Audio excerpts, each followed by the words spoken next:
Finally మనం అంటుకట్టుకున్న గులాబీ మొక్కలకి మొగ్గ అయితే వచ్చిందండి. ఇది నేను క్యాప్చర్ చేశాను. ఈ చిన్న చిన్న వీడియోస్ అన్నీ మీకు చూపిస్తున్నాను అనమాట.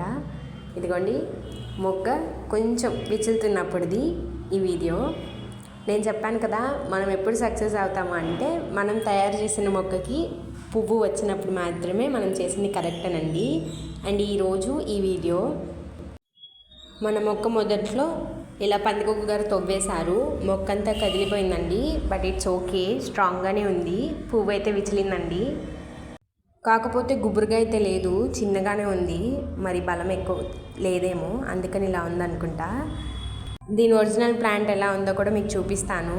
పువ్వు అయితే చాలా బాగుందండి. ఫోన్లో ఎలా కనిపిస్తుందో మరి కొంచెం లైట్ కలర్లో కనిపిస్తుంది, బయట మాత్రం చాలా డార్క్ కలర్లో ఉంది. దీంతో పాటు ఇంకో మొక్క కూడా పెట్టుకున్నాం కదా, అది కూడా ఎలా ఉందో కూడా మీకు చూపిస్తాను. ఇదైతే 2 బ్రాంచెస్ కింద అయిపోయిందండి. అటు ఒక మూలకు ఒక కొమ్మ వెళ్ళింది, ఇటు మూలకు ఒక కొమ్మ వెళ్ళింది అనమాట. ఇది ఇంకోటి. దీనికి ఆకులు కూడా చాలా తక్కువ ఉన్నాయండి.